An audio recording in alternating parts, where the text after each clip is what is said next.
IS ಪರೀಕ್ಷೆ ಬರೆಯೋದು ಕಷ್ಟವಿರ್ಬೋದು, ಆದ್ರೆ ಹೆಂಡತಿ ಕೇಳುವ ನಾನು ಹೇಗಿದ್ದೀನಿ ಅನ್ನೋ ಪ್ರಶ್ನೆಗೆ ಸರಿಯಾದ ಉತ್ತರ ಕೊಡೋದು ಅದಕ್ಕಿಂತಲೂ ಕಷ್ಟ. ಗಂಡ ತಪ್ಪು ಮಾಡಿದ್ರೆ ಅದು ಕೇವಲ ತಪ್ಪು, ಅದೇ ಹೆಂಡತಿ ತಪ್ಪು ಮಾಡಿದ್ರೆ ಅದು ಮನೆಗೆ ಹೊಸ ರೂಲ್ ಆಗ್ಬಿಡತ್ತೆ. ಮದುವೆಗೆ ಮುಂಚೆ ಪ್ರತಿ ಗಂಡಸು ಅಡವಿ ಗಂಡು ಸಿಂಹ ಇದ್ದಂತೆ, ಮದುವೆ ಆದ್ಮೇಲೆ ಅದೇ ಸಿಂಹ ಜೂ ಪಾರ್ಕ್ನ ಪಂಜರದ ಸಿಂಹವಾಗಿ ಬದಲಾಗ್ಬಿಡ್ತಾನೆ. ಭೂಮಿ ತನ್ ಸುತ್ತ ತಾನು ಸುತ್ತುತ್ತೆ ಅಂತ ಸೈನ್ಸ್ ಹೇಳುತ್ತೆ, ಆದ್ರೆ ಗಂಡ ಮಾತ್ರ ಹೆಂಡತಿ ಸುತ್ತ ಸುತ್ತಬೇಕು ಅಂತ ಹೆಂಡತಿ ಹೇಳ್ತಾಳೆ.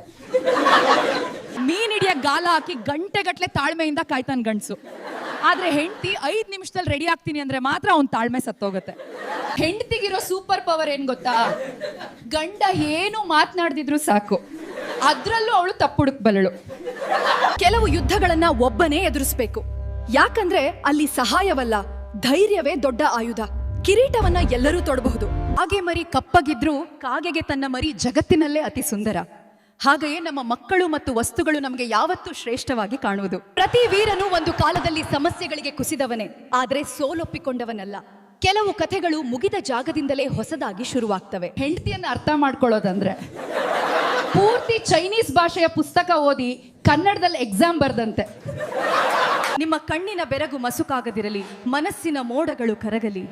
ಬೆಳಕು ಕಡಿಮೆ ಆದ್ರೂ ಕನಸುಗಳನ್ನು ಬಿಡಬೇಡಿ, ಹಾದಿ ಮರೆಯಬೇಡಿ. ದೀಪ ಇರುವಾಗ್ಲೇ ಮನೆ ಸರಿಪಡಿಸ್ಕೋಬೇಕು, ಅದು ಆರಿ ಹೋದ್ಮೇಲೆ ಏನು ಮಾಡ್ಲು ಸಾಧ್ಯವಿಲ್ಲ.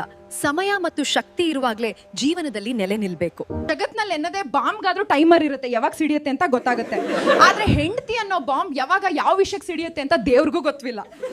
ನಿಮ್ಮ ಮೇಲೆ ನಿಮ್ಮಕ್ಕೆ ನಿಯಂತ್ರಣ ಇರ್ಬೇಕಂದ್ರೆ ನಿಮ್ಮ ಆಲೋಚನೆಗಳು ನಿಮ್ಮ ಹಿಡಿತದಲ್ಲಿರ್ಬೇಕು. ಕೆಲವು ವಿಷಯಗಳನ್ನ ಯಾರೂ ಕಲ್ಸೋದಿಲ್ಲ, ಅನುಭವಗಳೇ ಕಲ್ಸುವೆ. ಪ್ರತಿ ವಿಷಯಕ್ಕೂ ಒಂದು ನಿರ್ದಿಷ್ಟ ಸಮಯವಿರ್ತದೆ, ಅದು ಕಳೆದೋದ್ಮೇಲೆ ನೀವು ಎಷ್ಟು ಪ್ರಯತ್ನಿಸಿದ್ರೂ ವ್ಯರ್ಥ. ಮೌನವಾಗಿರುವ ಮನುಷ್ಯನ ಹಿಂದೆ ಅನಂತವಾದ ಆಲೋಚನೆ ಇರ್ತದೆ.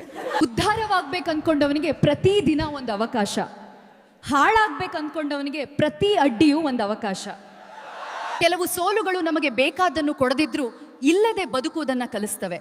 ಪ್ರತಿಯೊಂದು ನೋವು ಒಂದು ದೊಡ್ಡ ಬದಲಾವಣೆಗೆ ದಾರಿಯಾಗುತ್ತದೆ. ಜಗತ್ತಿನ ಎಲ್ಲ ಶಬ್ದಗಳು ಸೇರಿದರೂ ಸಿಂಹದ ಗರ್ಜನೆಗೆ ಸಮವಾಗುವುದಿಲ್ಲ.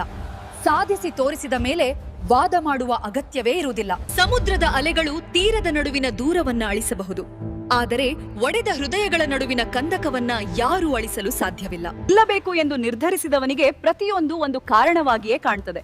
ವಿಜಯ ಸಿಗ್ಬೇಕಾದ್ರೆ ಪ್ರತಿ ಹಂತದಲ್ಲೂ ನೀವು ಬೆಳೆಯುತ್ತಿರಬೇಕು. ಯುದ್ಧದಲ್ಲಿ ಎಷ್ಟೋ ಜನ ಗಾಯಗೊಳ್ಳುತ್ತಾರೆ, ಆದರೆ ಗೆದ್ದವನ ಗಾಯಕ್ಕ ಮಾತ್ರ ಗುರುತಿರುತ್ತದೆ. ಎಲ್ಲವೂ ಕುಸಿದಲಾಗಲೇ ಪುನರ್ ನಿರ್ಮಾಣ ಶುರುವಾಗುವುದು.